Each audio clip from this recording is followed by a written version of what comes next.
Olá, eu sou Alan Dias Castro, sou poeta, no caso sou o poeta do livro A Monja e o Poeta.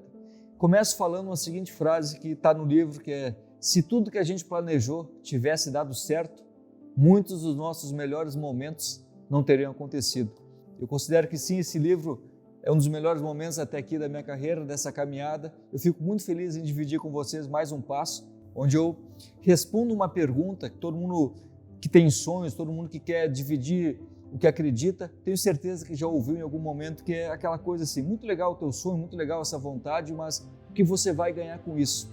Então, na minha trajetória, eu aprendi a substituir essa frase, o que eu vou ganhar, por o que eu tenho a oferecer. Então, essa simples mudança, não é o que eu vou ganhar com isso, é o que eu tenho a oferecer, resulta nesse livro. Então, esse livro não só responde, como é de fato a minha resposta do que eu tenho a oferecer. São os meus textos, meus poemas, e dessa vez muito bem acompanhado aqui da sabedoria da Monja Coen.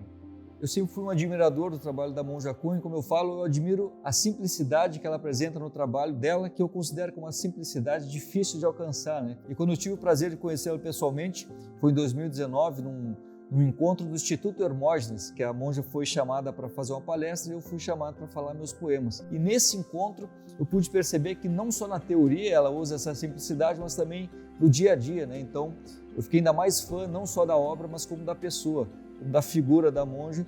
E eu lembro que a gente, nesse encontro do Instituto Hermógenes, a gente conviveu ali por 3 dias e ali eu percebi que a teoria, a filosofia da monja conversava muito com a minha poesia. Tinha pontos de encontro, como eu digo, né? Então já surgiu em mim essa vontade, né, de fazer um pedido, de fazer esse convite para que a gente criasse algo junto, uma parceria, mas de fato ficou só na vontade, porque isso, como eu falei, foi em 2019, depois veio toda a pandemia, toda aquela confusão de agenda caindo, todos os planos e possibilidades deram uma pausa.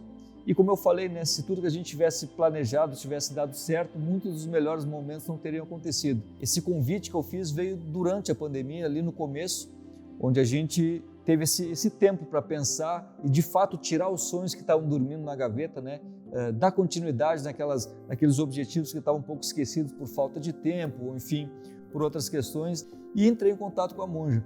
Escrevi para a monja sugerindo a parceria, que me deixou muito feliz, que no outro dia, já em seguida, ela respondeu aceitando. A gente entrou em contato com a Sextante, oferecendo a ideia, e estamos aí com mais esse projeto em parceria, que me deixa muito feliz. Bom, nesse livro aqui nós temos 11 temas, e a escolha desses temas foi através do que eu chamo de pontos de encontro, onde a minha poesia conversa com a filosofia da monja, né? E aí a gente chegou em temas como o agora, mudança, amor, ego, perdão, resiliência, felicidade, enfim, entre outros. Quando a gente tira essa armadura, essa máscara aqui que a gente acaba usando para se defender de algumas coisas, para nos esconder atrás desses artifícios de defesa, quando a gente se livra disso, tem um ser humano aqui atrás. Então, atrás desses pontos aqui, eu identifico justamente isso. Todo mundo que está nos assistindo, todo mundo que vai ler esse livro é um ser humano e, por consequência, ele tem medos, ele tem sonhos, ele tem questões para solucionar. Então, esses pontos de encontro falam justamente isso. Onde aquela pessoa, aquele ser humano que está ali, encontra esse ser humano que está aqui, como eu falei, por trás dessas máscaras tem a exposição, mas por consequência tem a liberdade disso, de encontrar as pessoas pela identificação.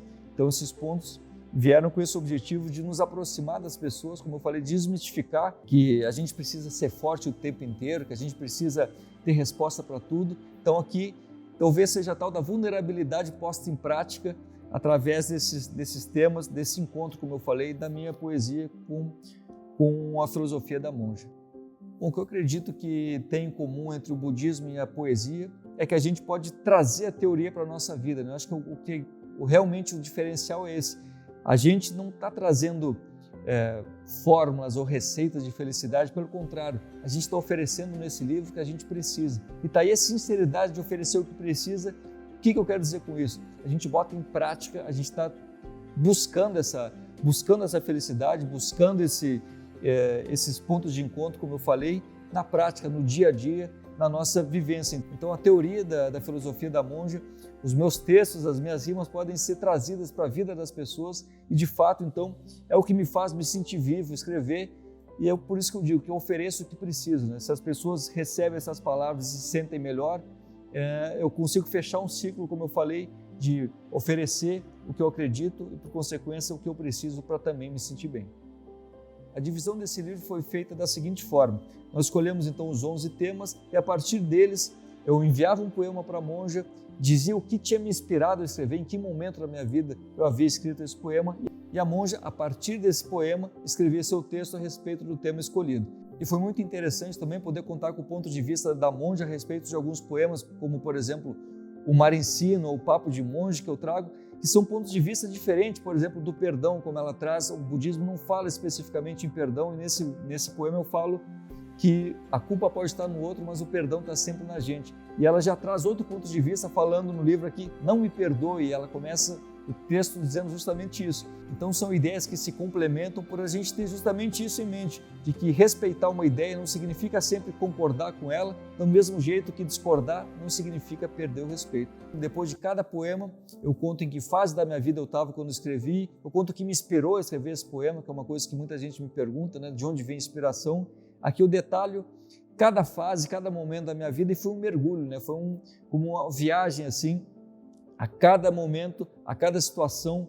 E esse livro começou a ser criado no começo da pandemia, como eu falei, e foi o que me manteve em movimento. Assim, eu costumo dizer que ele me levou da tempestade à calmaria.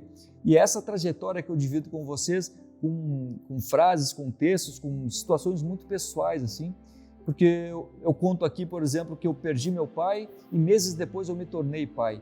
Então, a importância desse livro foi de me manter em movimento, e esse movimento justamente que eu ofereço com esses textos, para que a gente consiga, nessa fase que a gente está de tantas incertezas, tantas dúvidas, tantas perdas, que a gente consiga ter um respiro e enxergar além do medo, como eu sempre falo. Então, que vocês consigam também, quando abrirem esse livro, através de uma frase, de um texto da monja, de um poema, consigam fazer essa travessia da sua tempestade até a calmaria pessoal. Um dos temas que a gente escolheu então foi felicidade, justamente sobre isso que esse poema chamado Transbordar fala.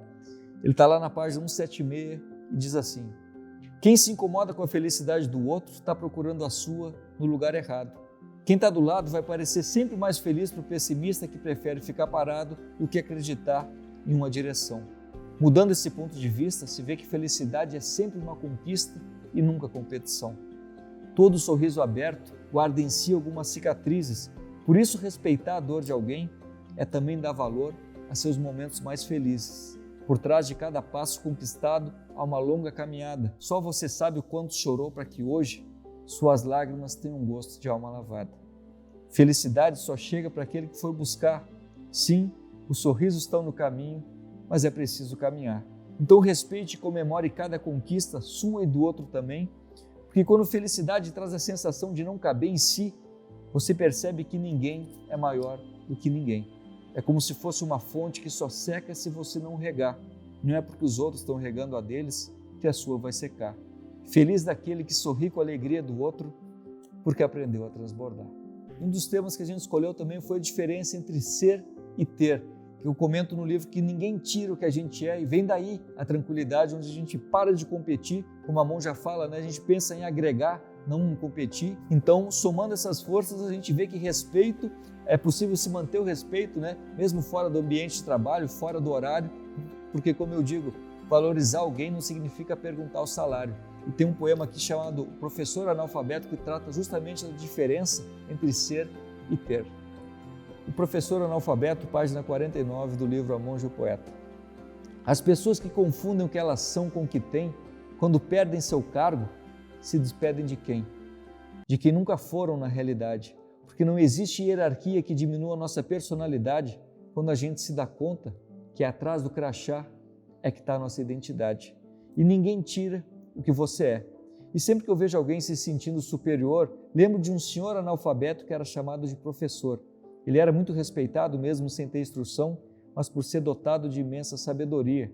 A diferença, ele dizia, é que sabedoria ninguém tira. Esse monte de informação hoje vai ter validade, amanhã expira. Ele sempre repetia: eu respeito seu título, mas me identifico com seu nome. Eu respeito seu sobrenome, mas é só uma identificação. Por isso eu respeito tanto alguns amigos com quem a gente se identifica a ponto de chamar de irmão. Foi com esse professor analfabeto que eu aprendi que respeito não é competição. Você continua ganhando ao respeitar o outro mesmo fora do ambiente de trabalho ou fora de horário. porque valorizar alguém não significa perguntar o salário. Ser quem a gente é diferente de ser o que a gente quer ter. Então não deixe que a sua posição chegue primeiro que você.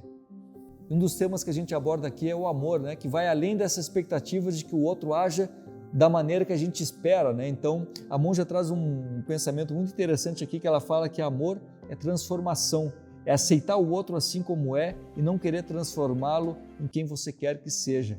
E tem um poema que fala justamente dessa transformação de aceitar o outro dia a dia, que fala que acordar muitas vezes do lado da mesma pessoa é dar bom dia à realidade, perceber que ela já não é aquela dos nossos sonhos, pode ser sinal de maturidade. Não se trata de idade, é cumplicidade. Acabou o encanto? Que bom, é hora de viver um relacionamento de verdade. Então a gente aborda esses temas de uma forma muito direta, muito prática, a gente tenta quebrar essa ideia de que relacionamento é perfeição, relacionamento é essa busca por dar o seu melhor. Eu acho que é mais que isso, é se dar por inteiro.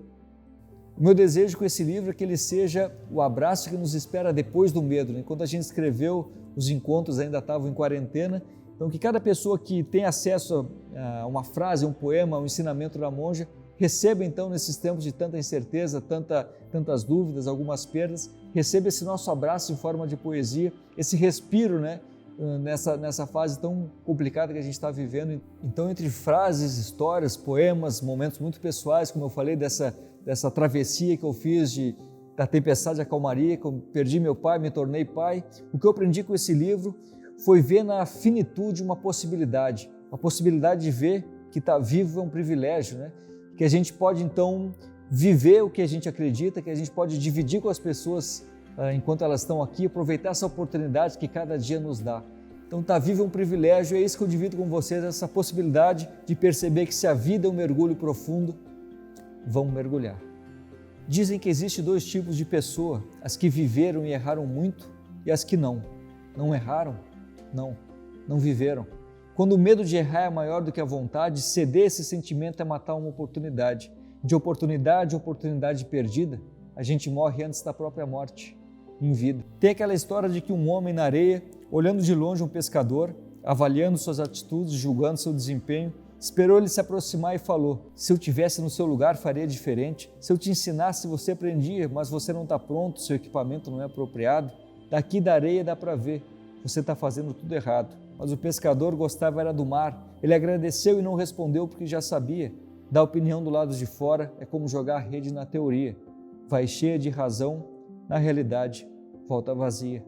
O pescador preferia a incerteza de não saber se iria voltar do que a garantia de quem já morreu na praia por medo de morrer no mar. Ele dizia, já que a vida é um mergulho profundo, vamos mergulhar sem raso, morno, médio, talvez não seja o mais seguro, mas o seguro morreu de tédio. E quem sabe o mergulho seja mesmo no escuro. Por isso, para o pescador, cada segundo de vida contava, por saber que com o futuro nem sempre se pode contar. Por isso eu gosto de quem gosta do mar, de quem não assiste a vida na areia. Não existe meia vontade, ou a gente erra e aprende, ou viveu pela metade.